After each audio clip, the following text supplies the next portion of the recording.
With just 12 minutes left in the race, a huge mistake by the 31 Cadillac may have cost them their first win of the season. However, that would not be the only drama in the final minutes, as a close battle in GTD would see late contact be the decider there. That and more as we recap everything from the Motul course to Monterey at Laguna Seca.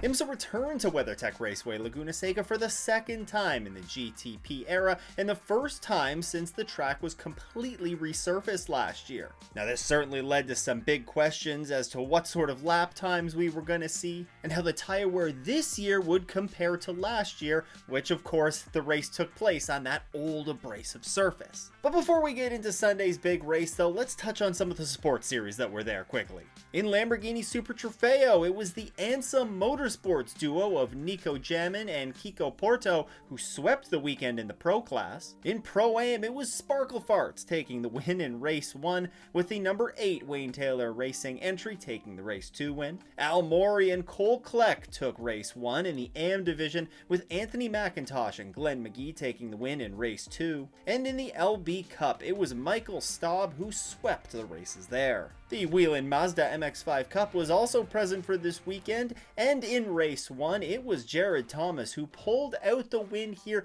with a fantastic final lap pass to get around the hometown driver, Aaron Johnson. This was just a textbook crossover move when really it mattered most to take the lead, and he'd be able to hold on for the rest of that final lap en route to the victory. In Race 2, Aaron Johnson would get his revenge though. He would lead all of the laps except for one and take the race win there. Then we also had the Michelin Pilot Challenge present last weekend. In the GS class, it was a strong race for the 69 Motorsports in Action McLaren of Michael De Quesada and Jesse Lazar, who after losing the lead during pit stops would retake the lead with just 28 minutes to go in the race. It was a close battle to the finish line, but they would be able to narrowly hold on to the GS class win over the number 28 RS1 Porsche. The number 57 Windward Racing Mercedes would round out the podium. Meanwhile, in TCR, it was the number 17 Unitronic JDC Miller Motorsports Audi of Mikey Taylor and Chris Miller, who went on to take their third victory of the season and keep their perfect season alive. This win was not an easy one though, as they would have to charge, or I think some would say plow their way, from third to first in the final 21 minutes of this race, getting by the number 33 Brian Hurtis Autosport Hyundai and the number 98 Brian Hurta Autosport Hyundai en route to the win. The number 98 would cross the line in second, with the 33 rounding out the podium. Alright, now it's not usually great news when I talk about something that happened in one of the WeatherTech Championship practices. And unfortunately here in Practice 1, Jack Aitken lost control of the number 31 Action Express Racing Cadillac and found the turn 4 wall. This resulted in quite a bit of damage to the left front of the car, but the team was able to complete all of the repairs and get that car ready for practice on Saturday. Also on Saturday was qualifying for the WeatherTech race, and there the number 31 Cadillac that we just spoke about, and Pipo Derani in particular, was looking for their fourth straight pole to start the season. However, the 01 Cadillac of Sebastian Bourdais had other plans. They were able to beat the number 31 Cadillac by just over a tenth of a second. Now, an impressive stat from this session, and one to keep note of here, is that all four manufacturers were within 4.5 tenths of that pole time. And actually all 10 cars in the class were within 9 tenths of the pole lap. This was actually a record for the GTP class. I do also want to mention here that I was pretty impressed with BMW's showing in this qualifying session. They had good pace throughout practice, and into qualifying they were able to put those cars starting 3rd and 5th heading into Sunday's race. Before we get to that race though, there was GTD Pro and GTD qualifying as well. In GTD Pro was another front row lockout for a General Motors brand, as the Pratt Miller Motorsports Corvettes would qualify 1-2, and Nicky Katzberg driving the number 4 would put that car on pole. The number 9 Pfaff Motorsports, man, I almost said Porsche, their McLaren would be the next closest competitor. They were about a half second off the pole setting time in GTD Pro. And in GTD it was the number 45 Wayne Taylor Racing with Andretti Lamborghini who got the pole there, driven by Danny Formal. They beat out the Turner Motorsports BMW by just over a tenth of a second. Fast forward to Sunday and it's race day, and the start of this race was actually very clean. It was great to see. As I said, we saw clean starts for both the GTPs and the two GTD classes, and actually all of the pole sitters were able to take and establish the lead early in the first stint of this race. They would all essentially lead right up until around the first full course yellow of the race, and actually the only full course yellow of this race. That came at the 50-minute mark when part of the number 7 Porsche came off and was just stranded there in the middle of the track. Something notable that happened during this full course yellow, though, is similar to what we saw at Indianapolis last year, where there was some confusion and misunderstanding of who should be leading the cars back to green. We actually saw that again here after the pit stops were concluded between the number 6 and the number 31 GTP cars. Now, I never really saw great clarification on exactly what happened here, but the 31 definitely beat the 6 off of pit road, and from what I've heard, this is a similar incident to what happened at Indy last year. There was a procedural mistake made by the 31 under these full course yellow conditions regarding the wave around procedure, and ultimately the 6 was able to leapfrog them as a result. As it would turn out, it didn't really matter though. When we went back green, the number 31 would get past the number 6 virtually right away, and they would go on to lead a significant portion of the second half of this race. However, I said a significant portion. I did not say all of the second half of this race. During the final pit stop of the day, the number 6 Porsche, who had fallen behind a little bit to the 31, decided to go for a bold strategy call on their pit stop and go for no tires. This was in contrast to the strategy for the 31 team, which was 2 right side tires. While this wasn't enough for the 6 to immediately overtake the 31, it certainly did get that battle quite tight, and with 45 minutes to go, this battle really started to heat up. The way that this race ebbed and flowed with traffic, the gap would grow a little bit, then it would shrink back down. It really was a lot of fun to watch. We actually saw moments here where the 6 was really applying pressure to the point where they almost got around the 31 here with about 30 minutes to go. However, the 31 was able to hold them off for now. However, with 12 minutes to go, this would not be the same story. Here, these two cars are locked in nose to tail, trying to navigate around traffic, and the 31 just made the wrong choice in traffic. Instead of going to the inside out of turn 3, like Nick Tandy chose to do in the number 6 Porsche, Jack Aitken tried to go around the outside of the slower GT traffic, went wide into the gravel, and unfortunately lost the lead. I mean, right here, I think this is just a classic example of multi-class endurance racing. You see some slower lap traffic getting involved, and you see the number 31, who had navigated traffic so flawlessly for the second half of this race, make one small mistake and have it cost them everything. Well, I mean, I guess it wasn't everything. They were able to get back on track and get around, but this was essentially race over for GTP. That was not the only dramatic moment that we would see in the closing minutes of the race, though. I'll talk about a GTD moment that happened in just a second, but in GTP, it was the number 6 Porsche Penske Motorsports 963, driven by Nick Tandy and Mathieu Jaminet, who were able to hold on for their first win of the season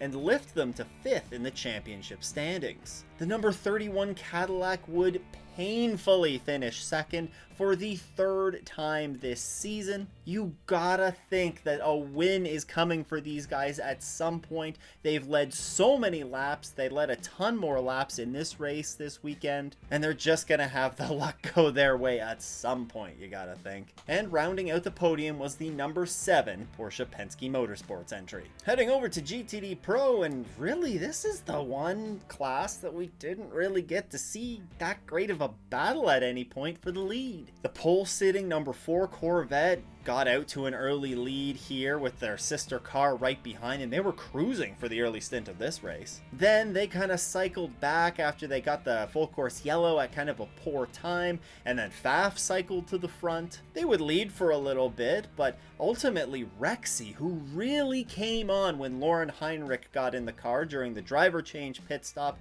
they would charge to the front, and there was really no battle here. Rexy would get around Pfaff and bolt essentially at that point out to a comfortable lead and basically cruise to the finish. Yeah, it was a phenomenal final stint by Heinrich here. He ended up winning the GTD Pro class in Rexy by 9 seconds over the Pfaff Motorsports Porsche. I'm just going to keep saying Porsche. I mean, how long is it going to take for me to understand that they're driving a McLaren now? And then the number 4 Corvette, the pole-sitting Corvette, would round out the podium. In GTD, we saw some good racing throughout the field, but here it was 3 cars that stood out in this one. At the start of the race, it was the number 45 Lamborghini, driven by Danny Formal, who led the opening stint of this race from pole and really looked strong. After the pit cycles, they kind of faded a little bit. They weren't right at the front, they were kind of hovering around the top 5, and just kind of stuck there, not going anywhere. They would actually pull off the very interesting strategy of doing 2 driver changes in the sprint race, with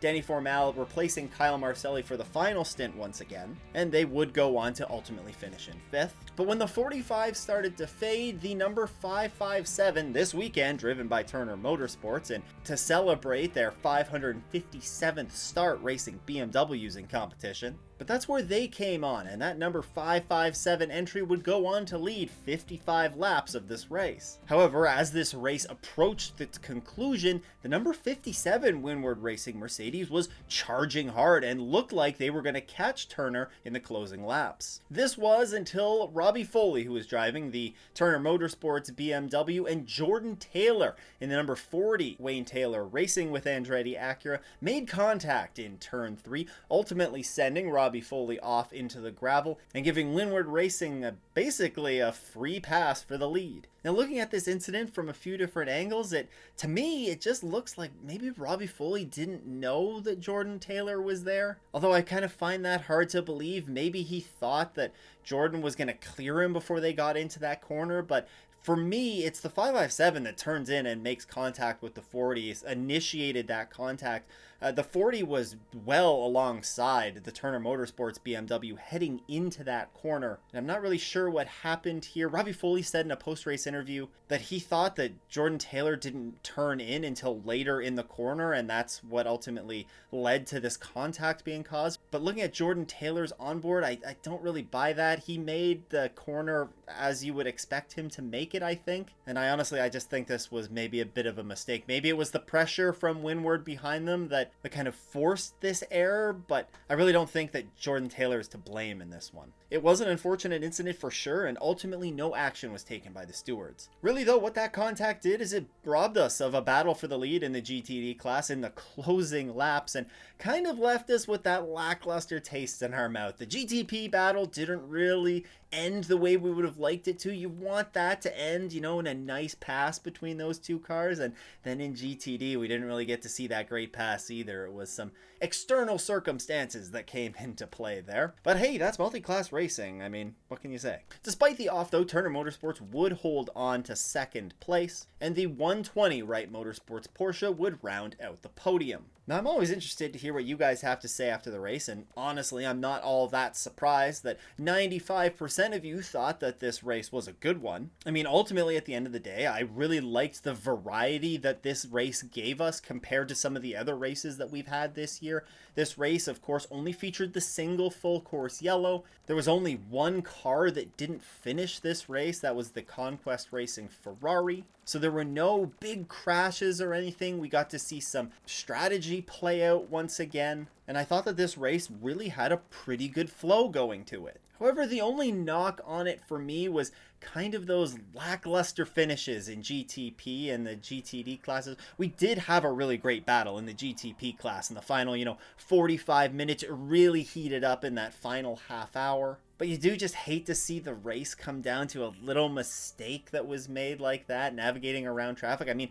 I guess we kind of saw it play out like this at the 6 Hours of the Glen last year with the BMW and the Porsche. If I'm not mistaken, I think it was even the number 6 and Nick Tandy driving that car at Watkins Glen last year when they got around the BMW. But regardless of all of that, I would have loved to see, a little bit more of a battle and actually a proper pass need to be made in the final minutes. But hey, what can you say? It was still a good race. It was a lot of fun to watch, and it seems like a lot of you guys enjoyed it as well. With that though, let's take it to the point standings presented by P1 Web Development. If you're looking for a custom website, then look no further than P1 Web Development. You can check them out by heading to p1webdevelopment.com or click the first link in the description. In GTP, we have the number 7 Porsche Penske Motorsports 963 leading the way with 1,357 points. That is 50 points ahead of the number 31 Whelen Engineering Cadillac and 88 points ahead of the 01 Chip Ganassi Racing Cadillac. In GTD Pro, it's Rexy who took the race win and the points lead here. They have 981 points.